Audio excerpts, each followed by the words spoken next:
नमस्कार। तपाईहरु सबैलाई सन्चै होला, म पनि सन्चै छु। त विद्यार्थी भाइ बहिनीहरु, आज हामी कक्षा 6 सामाजिक अध्ययन तथा मानव मूल्य शिक्षा विषय अन्तर्गत एकाइ 3 मा रहेको एकाइ 3 को पाठ 2 र 3 मा रहेको नागरिक अधिकार र नागरिक कर्तव्य पाठ शीर्षक अन्तर्गत रहेर छलफल गर्दै छौं। भाइ बहिनीहरु, आफूलाई चाहिने सामग्रीहरु लिएर पक्कै पनि स्क्रिन अगाडि तयार भएर बस्नु भएको होला। भाइ बहिनीहरुले यो अधिकार भन्ने शब्द त पक्कै पनि सुन्नु भएको छ। यसलाई अंग्रेजीमा के भन्छन् त? यसलाई अंग्रेजीमा राइट्स पनि भन्छन्। अनि अधिकार भनेको चाहिँ के होला भन्ने कुरा भाइ बहिनीहरुले पनि सोच्दै गर्नुस्। म चाहिँ अधिकारको अर्थ भाइ बहिनीहरुलाई बताइदिहाल्छु है त। अधिकार भन्ने शब्द भाइ बहिनीहरुले सुन्दै आएको शब्द भए तापनि यसको ठ्याक्कै अर्थ चाहिँ के होला त भन्ने कौतूहल भाइ बहिनीहरुलाई होला। हामीले कहिलेकाहीँ विभिन्न विद्यालयमा हुने विभिन्न कार्यक्रमहरुमा अधिकारको कुरा गरिरहेका हुन्छौं। अनि बाल दिवस मनाउँदै गर्दा पनि हाम्रो बाल अधिकार भन्ने शब्द उच्चारण भएको, अनि साथीहरुले आफूभन्दा ठूला दाजु दिदीहरुले बाल अधिकारको विषयमा कुरा गर्दै गरेको पनि सुन्नु भएको छ। अनि यो बाल अधिकार भनेको चाहिँ के रहेछ? त्यो बाल अधिकार भन्दा पनि पहिला अधिकार भनेको के रहेछ भन्ने त पक्कै बुझ्नु पर्यो। र भाइ बहिनीहरुलाई म अधिकारको अर्थ र परिभाषा बताउँछु है त। सामान्य अर्थमा अधिकार भनेको के रहेछ त भन्ने कुरा भाइ बहिनीहरुले पनि पढ्नुस्, अनि मैले पनि पढेर सुनाउँछु। व्यक्ति वा समूहको समग्र विकासका लागि प्रदान गरिएको विशेष सुविधालाई अधिकार भनिन्छ। अधिकार भनेको एक प्रकारको सुविधा रहेछ। यदि त्यो सुविधा बालबालिकाले पाउनुपर्ने भए त्यो बाल अधिकार हुने भयो। यदि महिलाले पाउनुपर्ने भए महिला अधिकार भयो। यदि वृद्धले पाउनुपर्ने भए वृद्ध अधिकार भयो। त्यसकारण अधिकार भनेको एक प्रकारको सुविधा हो। फेरि अर्को अर्थलाई हेरौँ न त। व्यक्तिको आवश्यकता र चाहना अनुसार कानुनले निर्धारण गरेको सुविधा नै अधिकार हो। सबै सुविधाहरू अधिकार हुने रहेनछन्। अधिकार हुनका लागि त्यस्ता अधिकारहरूलाई कुनै न कुनै प्रकारको कानुनले संरक्षण गरेको हुनुपर्ने भयो। यसरी कानुनले संरक्षण गरेका हाम्रा सुविधाहरू नै अधिकार भए। यस्तै अर्को अर्थ हेर्दा समाजले स्वीकार गरेको तथा राज्यले मान्यता दिएको दाबी वा माग नै अधिकार हो।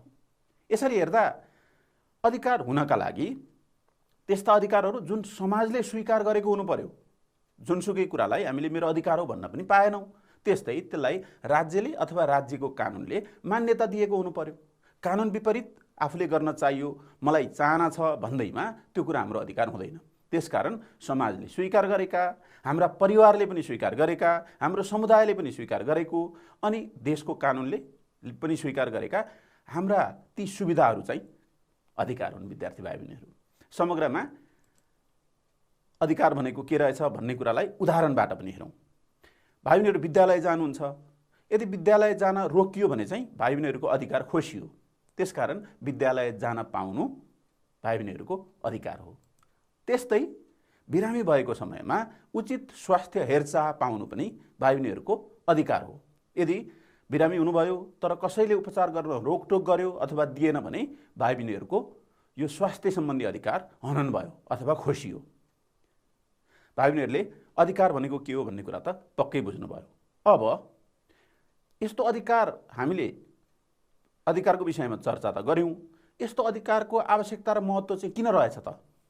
त्यो कुरा भाइ बहिनीहरूलाई म चार्टमा तासेर देखाउँछु। हेर्नुस् है त। विद्यार्थी भाइ बहिनीहरू, हामीले अधिकारको आवश्यकता र महत्त्वको कुरा अब हामी गर्छौं। अघि हामीले अधिकार भनेको के हो भन्ने कुरा गर्यौं। यहाँ मैले केही बुदाहरू ल्याएको छु। यी सबै बुदा अधिकार र महत्त्व, यी तीनवटा बुदाले मात्रै अधिकार र महत्त्वलाई प्रस्ट्याउँदैनन्। यी भन्दा अरू बुदाहरू पनि छन्। केही उदाहरणका रूपमा बुदाहरू हेरौँ है त। अधिकार भयो भने मात्रै हरेक व्यक्तिको क्षमताको विकास गर्न सकिन्छ। यदि हामीलाई अधिकार नै भएन भने हामीले केही कामै गर्न पाउँदैनौँ। हाम्रो काम गर्न पाएनौँ भने हामीले हाम्रो क्षमताको विकास गर्न पाउँदैनौँ। विद्यार्थी भाइ बहिनीहरू विद्यालय जान पाउनु भएन भने जान्ने हुनुहुन्छ त? पक्कै हुनुहुन्न। त्यसकारण क्षमताको विकास गर्न अधिकारको प्रयोग गर्न पाउनुपर्छ। कुनै पेसा व्यवसाय गर्न वा सामाजिक प्रगति गर्न। हामी समाजमा बस्छौँ, हामीले आफ्नो जीवन निर्वाह गर्नका लागि केही न केही कमाउनु पर्ने हुन्छ। त्यो कमाउनका लागि यदि कानुनले काम गर्न पाउँदैन भनेर रोक्यो भने हाम्रो अधिकार हनन हुन्छ। यस्तो भयो भने त हामीले व्यक्तिगत रूपमा आफ्नो विकास पनि गर्न पाउँदैनौँ भने सामाजिक प्रगतिका यसरी व्यक्ति विकास हुँदा सामाजिक प्रगति हुने हो, सामाजिक प्रगति पनि हुँदैन। त्यस्तै नागरिकले आफ्नो चौतर्फी विकास गर्न, यी कुराहरू त दुईटा उदाहरणको रूपमा मात्रै भए, आफ्नो क्षमताको विकासको कुरा, त्यस्तै व्यवसाय गर्ने अथवा सामाजिक प्रगति गर्ने कुरा, यी लगायत सबै कुराहरू हामीलाई यदि खुल्ला भएन भने, अधिकार हाम्रा निश्चित भएनन् भने हामीले विकास गर्नै सकिँदैन। एउटा व्यक्ति विकास भएन भने परिवार विकास हुँदैन, परिवार विकास भएन भने समाज विकास हुँदैन, समाज विकास भएन भने देश नै विकास हुँदैन। त्यसकारण अधिकार यति महत्त्वपूर्ण छ कि अधिकार भएन भने समग्रमा त देश नै अविकसित हुने रहेछ। जुन देशमा अधिकारहरूमा बन्देज लगाइन्छ ती देशहरूमा विकास पछि परेको हामी देख्छौँ। विद्यार्थी भाइ बहिनीहरू, त विद्यार्थी भाइ बहिनीहरू, हामीले अधिकारको कुरा गऱ्यौँ। अधिकारको कुरा गर्दा गर्दै हामीले बाल अधिकारको पनि कुरा गऱ्यौँ, त्यस्तै महिलाको अधिकारको कुरा पनि गऱ्यौँ, वृद्ध वृद्धाको अधिकारको कुरा पनि गऱ्यौँ। बालक, महिला, वृद्ध वृद्धा, लोग्ने मान्छे अथवा छोरा मान्छे सबैलाई समग्र रूपमा चाहिँ मानव बनिन्छ। जुनसुकै उमेर, जुनसुकै लिङ्ग, जुनसुकै वर्ण, जुनसुकै जाति, जुनसुकै धर्मको व्यक्ति होस्, त्यो व्यक्ति मानव हो। यसरी यी सबै अलग अलग भए, महिलाहरूका लागि मात्रै छुट्याएका अधिकारहरू महिला अधिकार भए, बालबालिकाका लागि मात्रै छुट्याएका अधिकारहरू बाल अधिकार भए, ती अधिकार पनि मानव अधिकारमा चाहिँ पर्छन्। तर सबै महिलाका, बालबालिकाका, वृद्ध वृद्धाका, छोरा मान्छेका, छोरी मान्छेका सबैका अधिकारहरूलाई एकमुष्ट रूपमा हामीले हिसाब किताब गर्ने हो भने त्यो चाहिँ मानव अधिकार हुन पुग्छ। मानव अधिकार भनेको चाहिँ के रहेछ त? हामीले अधिकारको कुरा गऱ्यौँ, मानव अधिकारको कुरा पनि गरौँ है त। हेर्नुहोस् त, मानव अधिकार भन्ने लेखिएको एउटा चित्र भाइ बहिनीहरूले देख्नुभयो। यसमा यी हातहरू उठेका छन्। यसको सङ्केत चाहिँ म पनि त्यो अधिकार प्राप्त गर्ने व्यक्ति हुँ भनेर यी हातहरू उठेका हुन्। यी सबै हात चाहिँ कोही राता, कोही काला, कोही साना, कोही ठुला छन्। यसले विभिन्न समूहका व्यक्तिहरू, कोही साना, कोही गोरो वर्णका, कोही कालो वर्णका, कोही फरक जातिका, कोही फरक वर्णका, कोही फरक भाषाभाषी बोल्ने, कोही फरक धर्म संस्कृति मान्ने व्यक्तिहरूलाई प्राप्त हुने अधिकार, यो यी उठेका हातहरूले त्यो कुरालाई सङ्केत गर्छ। विद्यार्थी भाइ बहिनीहरू, अब मानव अधिकार भनेको चाहिँ के रहेछ भन्ने कुरा पनि हेरौँ है त। ल, मानिसलाई स्वतन्त्रता सहितको जीवनका लागि नहुने अधिकारहरूलाई मानव अधिकार भनिन्छ। हेर्नुहोस् त, स्वतन्त्रता सहितको जीवनका लागि हामी स्वतन्त्र भएर बाँच्न सकेनौँ भने त हामीले अघि नै भनिसकेका छौँ, हाम्रो अधिकारमाथि बन्देज लगाइयो भने त हामीले केही पनि गर्न सक्ने रहेनछौँ। त्यसकारण ती अधिकारहरूमा बन्देज नलगाउनु भनेको हामी स्वतन्त्र हुनु हो। यसरी स्वतन्त्रता सहितको जीवनका लागि नहुने अधिकारहरू मानव अधिकार हुन्। ती सबैका लागि, बालबच्चाका लागि, त्यस्तै वृद्ध वृद्धाका लागि, महिलाका लागि, सबैका लागि नहुने अधिकार चाहिँ मानव अधिकार हुन्। यी मानव अधिकारहरू एकमुष्ट रूपमा प्राप्त हुन्छन्। बाल अधिकार चाहिँ बालबालिकाका लागि मात्रै हुन्छन्, महिला अधिकार भनेको चाहिँ महिलाका लागि मात्रै छुट्याइएका होलान्, तर मानव अधिकार चाहिँ सबैका लागि एकमुष्ट रूपमा प्राप्त हुन्छन्। यस्ता अधिकारहरू संसारभरका मानिसहरूका लागि एकै प्रकारका हुन्छन्। मानव अधिकार सङ्ख्यामा गणना गर्ने हो भने त गणना नै गर्न सकिँदैन। संसारभरिका मानिसहरूले मानिस भएर बाँच्न पाउने अधिकार नै मानव अधिकार हो। त्यसकारण संसारभरि बसेका मानिसहरू, बसोबास गर्ने मानिसहरूको एउटै जात हो मानिस। त्यसकारण मानिस त अमेरिकाको मानिस पनि उही हो, नेपालको मानिस पनि उही हो, भारतको मानिस पनि उही हो, जुनसुकै ठाउँको मानिस पनि मानिसका रूपमा त उही हो। त्यसकारण एउटा मानिसले मानिसको रूपमा बाँच्नका लागि पाउनुपर्ने अधिकार नै मानव अधिकार भएका कारणले यस्ता अधिकारहरू, मानव अधिकार चाहिँ विश्वव्यापी रूपमा एकै प्रकारका हुन्छन्। संसारभर एकै प्रकारका मानव अधिकारहरू हुन्छन्। यस्ता अधिकारहरू मानिसलाई स्वतः प्राप्त हुन्छन्। हामी यो कुरालाई उदाहरणबाट पनि हेरौँ है त। हेर्नुहोस् त, बाँच्न पाउने अधिकार, बाँच्न पाउने अधिकार प्राप्तै भएन त बाँच्न पाउँदैनस् भनेर कसैले भन्यो भने यो त स्वतः प्राप्त हुनुपर्ने अधिकार हो नि त। त्यसकारण यो चाहिँ संसारभरिका मानिसहरूले बाँच्न पाउनुपर्छ। नेपालकाले मात्रै बाँच्न पाउनुपर्छ, चीनकाले चाहिँ बाँच्न पाउनु पर्दैन भन्ने कुरा त पक्कै होइन होला। त्यसकारण यो विश्वव्यापी अधिकार हो। त्यस्तै सम्पत्ति कमाउन पाउने अधिकार, बाँच्नका लागि त सम्पत्ति पनि कमाउनु पर्यो होला नि, केही पेसा व्यवसाय पनि गर्नु पर्यो होला नि। हो, यसका लागि बन्देज लगाइयो भने त बाँच्नै नसकिने भयो। त्यस्तै उचित शिक्षाको अधिकार। उचित शिक्षा भनेपछि हामीले शिक्षा नलिएको व्यक्ति र लिएको व्यक्तिमा के फरक हुन्छ भन्ने कुरा भाइ बहिनीहरूलाई सम्झाउनु पर्दैन। शिक्षा लिएको व्यक्तिले सहज तरिकाले बाँच्न सक्छ। शिक्षा लिएको व्यक्ति भएन भने, अशिक्षित भयो भने उसलाई कम ज्ञान हुन्छ, उसले राम्रा र नराम्रा कुराहरूको विषयमा जानकारी राख्न सक्दैन। त्यसकारण उचित शिक्षा लिएको मानिस बाँच्न चाहिँ सहज तरिकाले सक्छ। त्यसकारण शिक्षा लिने कुरामा पनि कसैले बन्देज गर्न हुँदैन। अनि विचार व्यक्त गर्न पाउने अधिकार। मैले केही कुरा चित्त बुझेन भने बोल्न त पाउनु पर्यो नि। बोल्नै पाउने अधिकारमा बन्देज लगाइयो भने त म बाँचेको के अर्थ भयो र, होइन? त्यसकारण यो विचार व्यक्त गर्न पाउने अधिकार पनि मानव अधिकारकै एउटा अंश हो। त्यस्तै रोजगारीको अधिकार। अघि हामीले सम्पत्ति पाउने अधिकार भन्यौँ, हेर्दा चाहिँ सम्पत्ति कमाउन पाउने अधिकार र रोजगारको अधिकार उस्तै देखियो। तर सम्पत्ति त आफूले आफ्नै हिसाबले काम गरेर पनि कमाउन सकिन्छ। रोजगार भनेको त हामीले पेसा व्यवसाय, जागिर, नोकरी गर्ने कुरा भयो। यस कुरामा पनि हामीलाई कसैले बन्देज लगाउनु हुँदैन। त्यसो भयो भने, बन्देज लगाइयो भने हामी बाँच्नै सक्दैनौँ। त्यसकारण यी चाहिँ मानव अधिकारका केही उदाहरणहरू भए। अब मानव अधिकारको कुरा गर्दै गर्दा अर्को सुनेको शब्द, भाइ बहिनीले सुन्दै आउनुभएको शब्द मौलिक हक भन्ने शब्द पनि हो। यसलाई अङ्ग्रेजीमा फन्डामेन्टल राइट्स भनेर भनिन्छ। फन्डामेन्टल भनेको मौलिक, राइट्स भनेको अधिकार। मौलिक भनेको चाहिँ सामान्य अर्थमा मौलिक भनेको के रहेछ भने मौलिक भनेको स्थानीय, एक हिसाबले हाम्रो देशका लागि अथवा हाम्रो समाजका लागि भन्ने अर्थ हामीले मौलिक भन्ने शब्दमा त्यसको अर्थ, मौलिक भन्ने शब्दको अर्थ त्यो पाउँछौँ। तर यहाँ मौलिक हक भन्ने अर्थमा चाहिँ यो अलिक फरक हिसाबले प्रयोग भएको छ। मौलिक हकको कुरा एकपटक हेरौँ है त के रहेछ। मौलिक हक भनेको नागरिकका लागि राज्यले संरक्षण गरेका महत्त्वपूर्ण अधिकारहरू नै मौलिक हक हुन्। राज्य भनेको त हाम्रो अभिभावक हो। अभिभावक भएका कारणले हाम्रा अधिकारहरूलाई संरक्षण गर्ने दायित्व राज्यको, देशको, सरकारको हो। त्यसकारण मेरो देशमा रहेका जनताहरूका, नागरिकहरूका यी अधिकारहरूलाई चाहिँ मैले संरक्षण गर्छु है, अथवा यी अधिकारहरू हनन भयो भने ती हनन भएका अधिकारहरू फिर्ता ल्याउन सहयोग गर्छु है भनेर सरकारले जुन कुरालाई निश्चित गरेको हुन्छ ती अधिकारहरू चाहिँ मौलिक हक हुन्। ती अधिकारहरू, यस्ता अधिकारहरू संविधानमै लेखिएका हुन्छन्। त्यो कुरा हामी अहिले गर्छौँ। संविधानमै यी अधिकारहरू चाहिँ जनताले पाउने भनेर लेखिएको हुन्छ। राज्यले नागरिकका लागि संरक्षण गरेको हुनाले यसलाई नागरिक अधिकार पनि भनिन्छ। किनभने यी त नागरिकका अधिकार भए, राज्यले नागरिकका लागि प्रदान गर्ने भयो, आफ्नो देशमा भएका जनताका लागि प्रदान गर्ने भएका कारणले यस्ता अधिकारहरूलाई नागरिक अधिकार अथवा यसलाई अङ्ग्रेजीमा सिभिक राइट्स पनि भनेर भनिन्छ। मानव अधिकारको स्वरूप सबै देशमा एकै प्रकारको हुन्छ। अघि नै हामीले त्यो कुरा त गरिसक्यौँ। तर मौलिक हकहरू फरक फरक हुन सक्छन्। नेपालको सरकारको कति सामर्थ्य छ, नेपाल कति धनी छ, कस्तो अवस्था छ, त्यो आधारमा नेपाल सरकारले यति चाहिँ म अधिकार दिन सक्छु भनेर नेपाल सरकारले भन्ला। अमेरिकाको सरकारले फेरि त्योभन्दा बढी अधिकार दिन सक्ला, अथवा भारतको सरकारले अरू फरक खालको अधिकार दिएला। त्यसकारण यो अधिकार सबै देशमा मौलिक हक चाहिँ एकै प्रकारको हुँदैन। तर मानव अधिकार चाहिँ संसारभरि एकै प्रकारको हुन्छ। अब मैले यहाँ मानव अधिकार र मौलिक हकको केही फरक छुट्याउनका लागि मैले भाइ बहिनीहरूलाई यहाँ एउटा चार्ट ल्याएको छु, त्यो देखाउँछु है त। मानव अधिकार चाहिँ संसारभरिका मानिसहरूले प्रयोग गर्ने ठुलो क्षेत्र ओगट्ने अधिकार रहेछ। अनि मौलिक हक भनेको चाहिँ हरेक देशले आफ्नो देशको अवस्था अनुसार आफ्नो देशका नागरिकहरूलाई प्रदान गर्ने, केही सङ्ख्यामा प्रदान गर्ने अधिकारहरूलाई मौलिक हक भनिँदो रहेछ। यो चाहिँ मानव अधिकार भन्दा मौलिक हक चाहिँ सानो अधिकार रहेछ। अब समग्रमा यसलाई यसरी बुझौँ भाइ बहिनीहरू।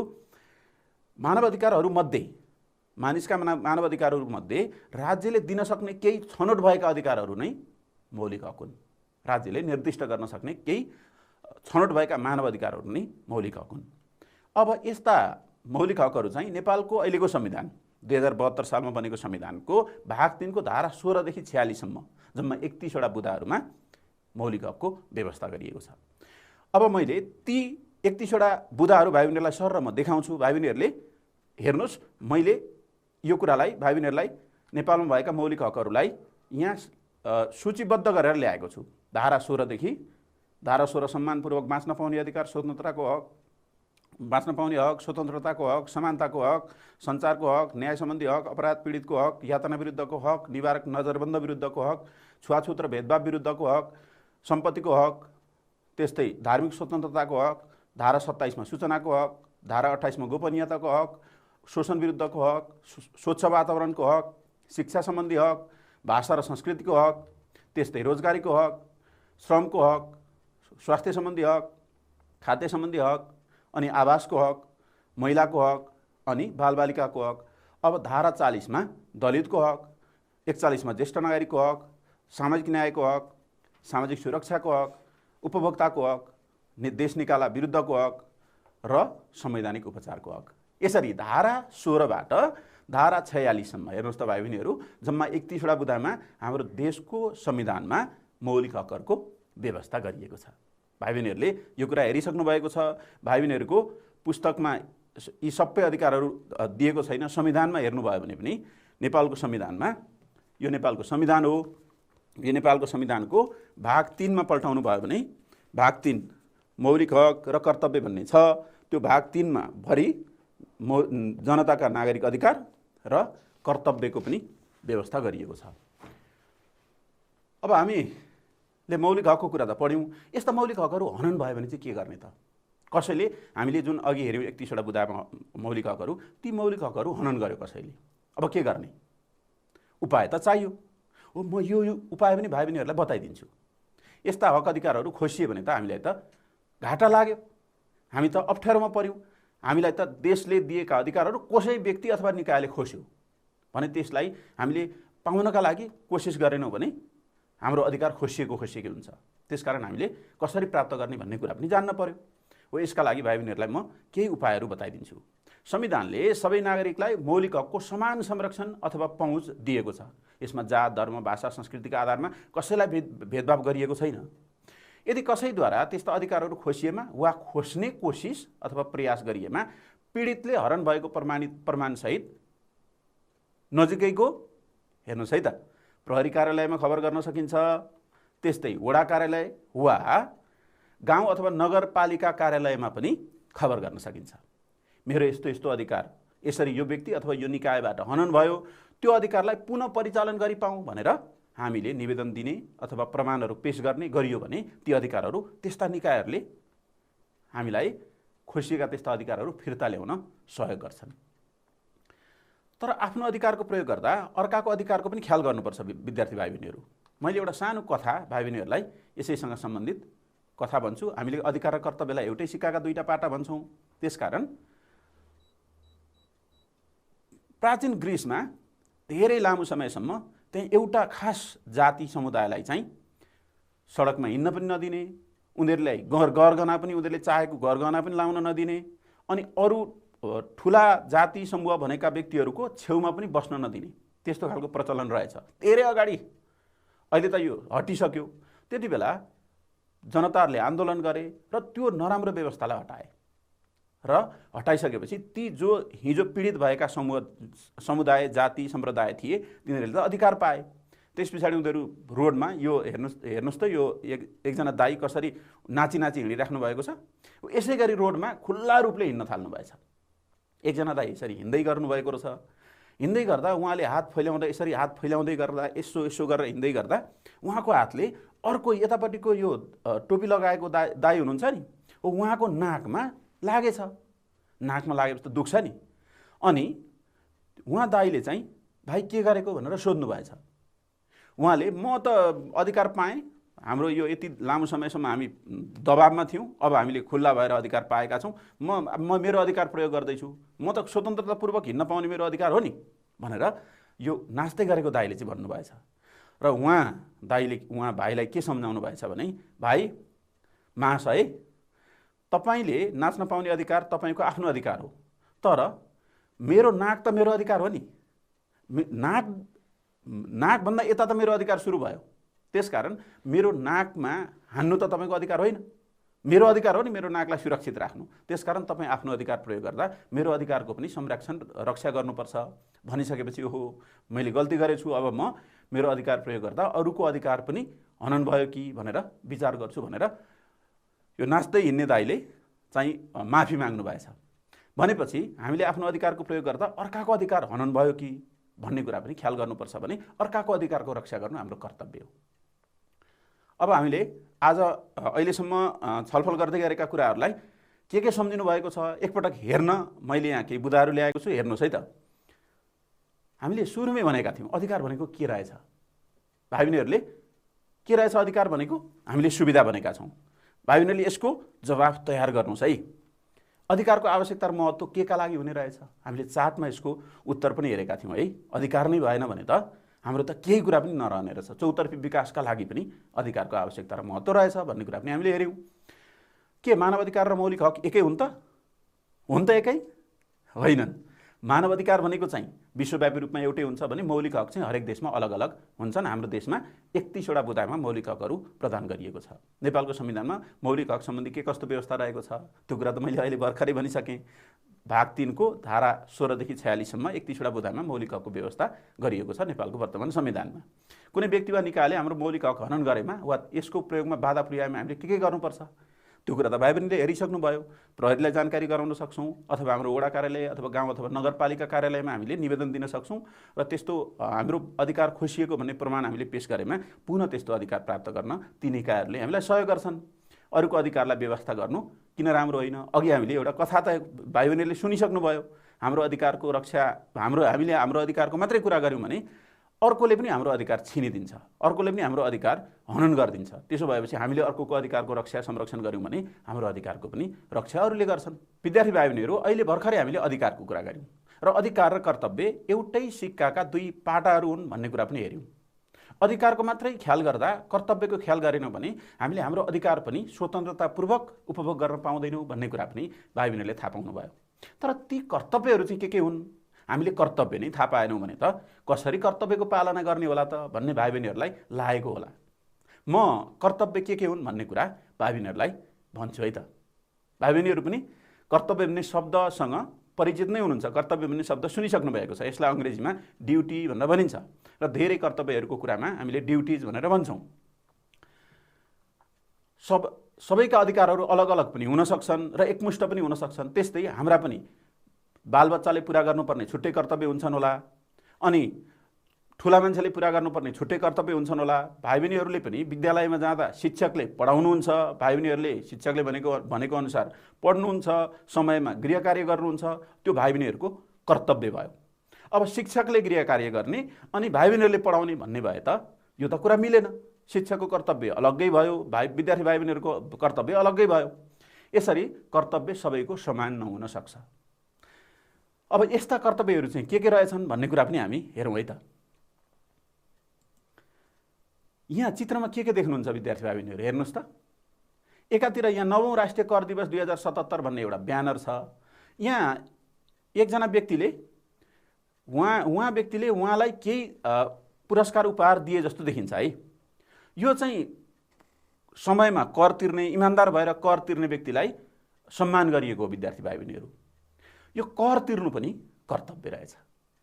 त्यस्तै यहाँ हेर्नुहोस् त, एकजना बुढो हजुरबा हुनुहुन्छ अनि एकजना यहाँ भाइले हजुरबालाई बाटो क्रस गराउँदै हुनुहुन्छ। उहाँ बुढो हजुरबा राम्ररी हिँड्न सक्नुहुन्न र भाइले सहयोग गरेर बुढो हजुरबालाई बाटो कटाउँदै हुनुहुन्छ। यो पनि हाम्रो कर्तव्य हो। हामी पनि भोलि बुढो हुँदाखेरि हामीलाई पनि अरू कसैले त्यस्तो गर्नुभयो भने सजिलो भयो। आज उहाँ बुढो हजुरबालाई यो भाइले सहयोग गर्नुभएको छ, यो पनि हाम्रो कर्तव्य भयो। अब कर्तव्य भनेको के हो भन्ने कुरा भाइ बहिनीले स्क्रिनमा देखिसक्नु भएको छ। हामीले आफ्नो भूमिका अनुसार गर्नै पर्ने जिम्मेवारीलाई कर्तव्य भनिन्छ। मैले अघि भने भूमिका त अलग अलग हुँदो रहेछ। शिक्षकको भूमिका पढाउने हुँदो रहेछ, विद्यार्थीको भूमिका पढ्ने हुँदो रहेछ, घरमा बाबाको भूमिका फरक होला, आमाको भूमिका फरक होला। हो, यसरी आफ्नो आफ्नो भूमिका अनुसार आफूले जे काम गर्नुपर्ने हो, जे जिम्मेवारी लिनुपर्ने हो, त्यो जिम्मेवारी नै हाम्रो कर्तव्य हो। अधिकार पाएको व्यक्तिले कर्तव्य पनि पालना गर्नुपर्छ। अधिकार एक्लै आउन सक्दैन। यसले जहिले पनि कर्तव्यलाई साथसाथमा लिएर आएको हुन्छ। हामीले अधिकारको मात्रै कुरा गऱ्यौँ, कर्तव्यको कुरा गरेनौँ भने हामीले हाम्रो अधिकार पाउँदैनौँ। अब कर्तव्यका प्रकारहरूको कुरा मैले भाइ बहिनीहरूलाई सरर यहाँ देखाउँछु र ती कर्तव्यका प्रकारहरू के रहेछन्, भाइ बहिनीहरूले ती कर्तव्यहरू भाइ बहिनीहरूको समाज समुदायमा कसले पालन गर्नुहुँदो रहेछ भन्ने कुरा पनि भाइ बहिनीहरूले विचार गर्दै गर्नुहोस् है त। सबभन्दा पहिलो कर्तव्य यहाँ छ। यहाँ चित्र देख्नुभयो नि, अघि हामीले एकजना बुढो हजुरबालाई एकजना भाइले सडकलाई पार गराउँदै गरेको हामीले हेरेका थियौँ। यहाँ एकजना दिदीले एकजना बुढो हजुरबालाई व्हिल चेयरमा राखेर घुमाउन लानुभएको छ। यो चाहिँ नैतिक कर्तव्यको उदाहरण हो। आफूभन्दा ठुलालाई सम्मान र सानालाई माया गर्नु यो नैतिक कर्तव्य रहेछ। कर्तव्यका प्रकारहरूमध्ये नैतिक कर्तव्य एउटा प्रकार हो। यसका धेरै प्रकारहरू छन्। मैले केही उदाहरणका लागि केही प्रकारहरू यहाँ भाइ बहिनीहरूलाई देखाउन ल्याएको छु। असहाय, अशक्त र वृद्धहरूलाई सहयोग गर्नु, कसैको नोक्सान हुने काम नगर्नु। यदि नैतिक कर्तव्यहरू पुरा गरेनौँ भने हामीलाई कानुनले चाहिँ हामीलाई कारबाही हुँदैन। तर कस्तो नैतिकवान मान्छे रहेछ, कस्तो नैतिकवान व्यक्ति रहेछ भनेर यस्तो काम गर्ने व्यक्तिलाई सबैले सम्मान गर्छन्। यदि यस्तो काम गरिएन हामीले भने यो नैतिकहीन व्यक्ति रहेछ भनेर हामीलाई सबैले हेला गर्छन्, राम्रो दृष्टिकोणले हेर्दैनन्। त्यसकारण यसरी आफूभन्दा ठुलालाई सम्मान र सानालाई माया गर्ने, अशक्त वृद्धहरूलाई सहयोग गर्ने, कसैको नोक्सान हुने काम नगर्ने व्यक्ति चाहिँ समाजको राम्रो भनिने व्यक्ति हो। कानुनी कर्तव्य भन्ने बित्तिकै हामीले यी कानुनी कर्तव्य पुरा गरेनौँ भने हामीलाई कारबाही हुन्छ। देशको कानुनको पालना गरिएन भने कारबाही हुन्छ। यो हाम्रो कानुनी कर्तव्य हो। कानुनको पालना गराउनका लागि सरकारका निकायहरूलाई हामीले सहयोग गर्नुपर्छ। कुनै यदि सरकारको निकायले हामीसँग सहयोगको आवश्यकता ठान्यो अथवा हामीले आवश्यकता ठान्यो भने हामीले सहयोग गर्नुपर्छ कानुनको पालना गराउने कुरामा। राज्यलाई समयमै कर तिरेन भने त राज्यले जरिमाना लगाउँछ। त्यसकारण समयमै कर तिरेर राज्यलाई सहयोग गर्नुपर्छ। किनभने राज्यले गर्ने विकास निर्माणका काम लगायतका सबै कुराहरूमा हामीले तिरेकै करको प्रयोग हुन्छ। त्यो करको प्रयोग गरेर राज्यले हाम्रो देशको विकास गर्ने हो। त्यसकारण हामीले कर तिरेनौँ भने देश विकास नै हुँदैन। अब कर्तव्यको अर्को प्रकार छ सामाजिक कर्तव्य। हामी समाजमा बस्छौँ, हामी सामाजिक प्राणी हौँ। त्यसकारण समाजप्रति पनि हाम्रो केही दायित्व हुन्छ। त्यो समाजमा हाम्रो दायित्व जे हुन्छ त्यो नै हाम्रो सामाजिक कर्तव्य हो। हेरौँ त, समाजका मूल्य मान्यता र परम्परालाई माया र संरक्षण गर्नु। हाम्रो समाजमा फरक खालको सामाजिक परम्परा मूल्य मान्यता हुनसक्छ। यस्तो अवस्थामा हामीले त्यसलाई सम्मान गर्नुपर्छ। यो हाम्रो सामाजिक कर्तव्य हो। आफू वरपर रहेका सार्वजनिक स्थलको संरक्षण सम्वर्धन गर्नु र सरसफाइमा सहभागी हुनु। खोला हुन सक्छन्, मन्दिर हुन सक्छन्, त्यस्तै सार्वजनिक पार्कहरू हुन सक्छन्। यस्ता कुराहरूको हामीले संरक्षण पनि गर्नु पर्यो र सम्वर्धन पनि गर्नु पर्यो। त्यसलाई संरक्षण गर्ने र त्यसलाई अझ हामीले बिग्रेको छ भने बनाउँदै लानुपर्ने पनि हुनसक्छ। यदि खोला, नदी, ताल, पोखरी, मन्दिर छन् भने तिनीहरूको सरसफाइमा पनि सहभागी हुनुपर्छ। यो हाम्रो सामाजिक दायित्व पनि हो। आफ्नो समाजमा रहेका खराब चालचलन र परम्पराहरू हटाउन मद्दत गर्नु। हाम्रो समाजमा सबै राम्रै चालचलन मात्रै छैनन्, खराब छन् भने ती खराब चालचलन मान्दै आएका मानिसहरूलाई सम्झाउनु पर्यो। अनि हामीले पनि त्यस्ता खराब चालचलनहरू मान्नु भएन। यो हाम्रो सामाजिक कर्तव्यभित्र पर्ने कुरा भयो। समाजमा एकता र सद्भाव कायम गर्न सहयोग पुर्याउनु। झगडा गर्ने व्यक्तिलाई झगडा नगर भनेर सम्झाउने, आफू पनि झगडा नगर्ने। त्यसो भयो भने समाजमा सधैँभरि शान्ति र सद्भाव कायम हुन्छ। यी दिदीले हेर्नुहोस् त, उहाँ दिदीले सरसफाइ गर्दै हुनुहुन्छ खोलामा आएर। यो पनि हाम्रो सामाजिक कर्तव्यको एउटा उदाहरणको तस्बिर हो। अब राजनीतिक कर्तव्य, भाइ बहिनीहरूले यो चित्र देखिसक्नु भएको छ। यो के को चित्र हो त? यो मतदान गर्दै गरेको चित्र हो। चुनावको समयमा, निर्वाचनको समयमा मतदान गर्दै गरेको चित्र। भाइ बहिनीहरूले बुझिसक्नु भएको छ। राजनीतिक कर्तव्य भनेको मतदान गर्नु पनि हाम्रो राजनीतिक कर्तव्य हो। यो अधिकार पनि हो र कर्तव्य पनि हो। समाजमा शान्ति र सुरक्षा कायम गर्न सहयोग पुर्याउनु एउटा राजनीतिक कर्तव्य हो। समाज भनेको पनि हाम्रो एउटा एकाइ हो, राष्ट्रको एउटा एकाइ हो, राज्यको एउटा एकाइ हो। यसलाई हामीले केही न केही योगदान गरेर मात्रै यसमा शान्ति र सुरक्षा कायम हुन सक्छ। यो हामीले कर्तव्यका रूपमा पुरा गर्नुपर्छ। समुदायमा भएका विकासका कामहरूमा सहयोग पुर्याउनु, यो पनि समाजमा विभिन्न खालका बाटोघाटो निर्माण गर्नेदेखि लिएर पुल पुलेसा बनाउने लगायतका विकास निर्माणका कामहरू भएका हुन सक्छन्। यसमा पनि हामीले सहयोग गर्नुपर्छ। मताधिकार प्रयोग गर्दा असल उम्मेदवारलाई मतदान गर्नु। हामीले चुनावमा भोट खसाल्दा, उम्मेदवार छान्दा असल, जसले चाहिँ हाम्रो समाजका लागि, देशका लागि केही राम्रो काम गर्न सक्छ, त्यस्तो व्यक्तिलाई छान्नुपर्छ र अरूलाई पनि त्यस्तो व्यक्तिलाई छान्नुपर्छ है भनेर सल्लाह दिनुपर्छ। यो हाम्रो राजनीतिक कर्तव्य पनि हो। भाइ बहिनीहरूले अहिले त चुनावमा भोट खसाल्न पाउनुहुन्न, जति बेला पाउनुहुन्छ त्यो पाउँदाखेरि चाहिँ भाइ बहिनीहरूले आफ्ना अभिभावकहरू अनि आफ्नो समुदायका मानिसहरूलाई यो व्यक्ति खराब हो, यो व्यक्ति असल हो भनेर भाइ बहिनीलाई थाहा छ भने त्यो कुरा जानकारी गराउनुपर्छ। र आफू जति बेला चुनावमा भोट खसाल्न सक्ने त्यो अधिकार पाउनुहुन्छ त्यति बेला चाहिँ भाइ बहिनीले आफैले पनि यो अधिकार प्रयोग गर्न सक्नुहुन्छ। सत्य र न्यायको पक्षमा आवाज उठाउनु। कसैले गलत गर्छ भने त्यसलाई गलत हो भनेर भन्न सक्नुपर्छ र सत्यका पक्षमा आवाज उठाउने व्यक्ति सधैँभरि त्यसले गलत कामहरूलाई नियन्त्रण गर्न सहयोग गर्छ। त्यसकारण हामीले त्यो कुरा गरेनौँ भने हामी त समाजको एकदम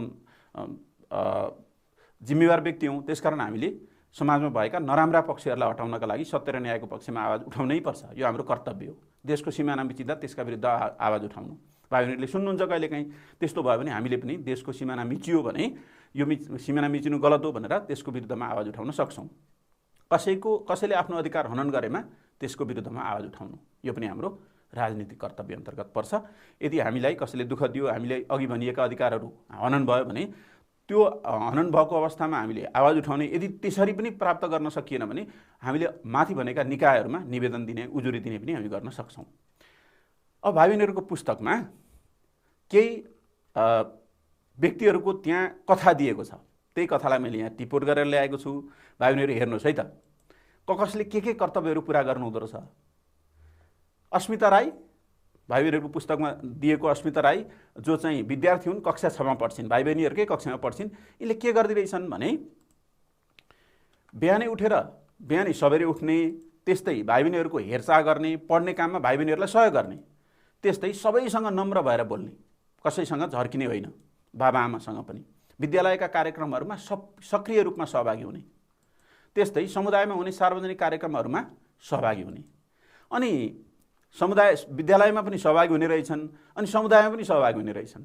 मान्यजनले भनेको कुरा सुन्ने र सम्मान गर्ने, त्यस्तै आफूलाई चित्त नबुझेको कुरा विनम्रतापूर्वक अरूलाई भन्ने, यो कुरा चाहिँ मलाई चित्त बुझेन भनेर भन्ने। त्यसो हुँदा त झगडा पनि भएन, काम पनि समाधान भयो।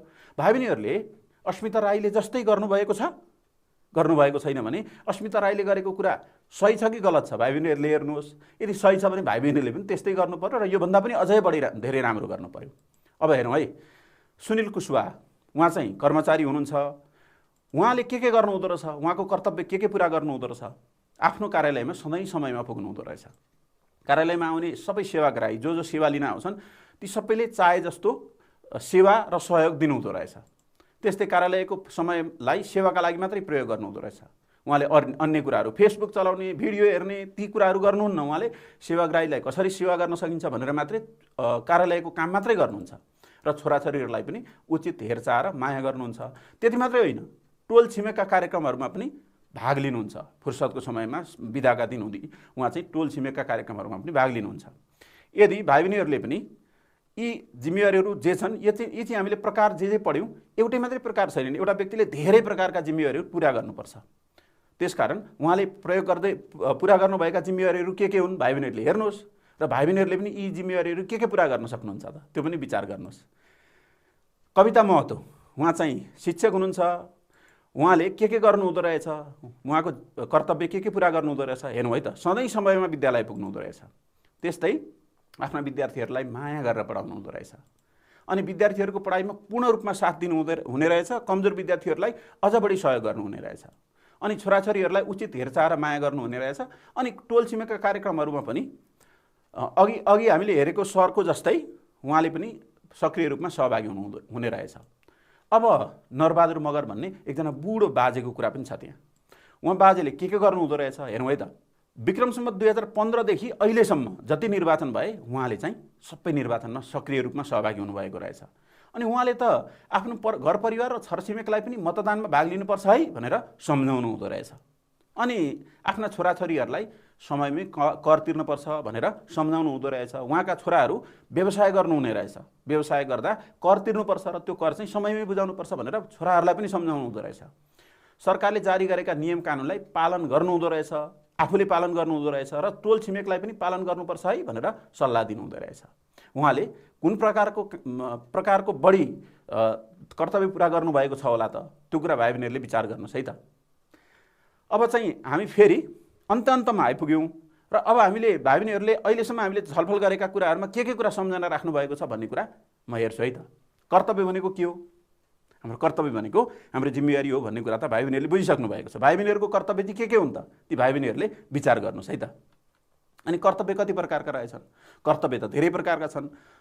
हामीले छलफल गरेका केही कर्तव्यहरू चाहिँ हाम्रा राजनीतिक कर्तव्य, कानुनी कर्तव्य, सामाजिक कर्तव्य, यस्ता कर्तव्यहरू कुरा भए भने कतिपय चाहिँ हाम्रो व्यक्तिगत कर्तव्य पनि हुन्छन्, पारिवारिक कर्तव्य पनि हुन्छन्। परिवारमा पनि हामीले कर्तव्य पुरा गर्नुपर्ने हुन्छ, व्यक्तिगत रूपमा पनि हामीले केही कर्तव्यहरू पुरा गर्नुपर्ने हुन्छ।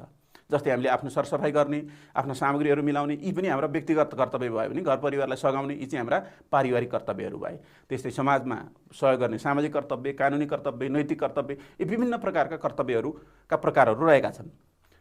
कुनै दुईवटा कानुनी कर्तव्यहरू बताउनुहोस्, भाइ बहिनीहरूले यो त बताउन सकिहाल्नुहुन्छ। पाठ्यपुस्तकमा भएका अस्मिता राई, सुनिल कुशवाहा, कविता महतो र नरबहादुर मगरले कस्ता कस्ता कर्तव्यहरू पुरा गर्नुभएको रहेछ, यो चाहिँ भाइ बहिनीहरूले अलग अलग रूपमा लेखेर देखाउनु पर्ने छ। लेखेर राख्नुहोस् है त। हामीले किन हाम्रो कर्तव्य पुरा गर्नुपर्छ भन्दा कर्तव्य पुरा गरेन भने त हामीले अधिकार पनि नपाउने रहेछौँ। त्यसकारण अधिकार प्राप्त गर्नका लागि त कर्तव्य पुरा गर्नै पर्छ। अब हामीले भाइ बहिनीहरूले अहिलेसम्म हामीले जुन जुन विषयहरूमा छलफल गऱ्यौँ, भाइ बहिनीहरूले अधिकारको कुरा पनि बुझ्नु भएको छ, कर्तव्यको कुरा पनि बुझ्नु भएको छ। त्यसकारण आफूले के कर्तव्य मैले पुरा गर्नुपर्छ र के अधिकार पाउँछु भन्ने कुरा भाइ बहिनीहरूले साथीहरूसँग पनि छलफल गर्नुहोस्, पाठ्यपुस्तकमा पनि हेर्नुहोस् र भाइ बहिनीहरूले अहिले पनि धेरै कुरा बुझिसक्नु भएको छ। र अन्तिममा मैले भाइ बहिनीहरूलाई के सम्झाएँ भने आफ्नो अधिकारको प्रयोग गर्नु अगाडि आफ्नो कर्तव्य पनि सम्झिनुहोस्, अनि मात्रै आफ्नो अधिकार प्राप्त गर्न सकिन्छ। आजका लागि हामीले यो कक्षालाई सकेका छौँ। फेरि भाइ बहिनीहरूसँग भेट हुन्छ। नमस्कार।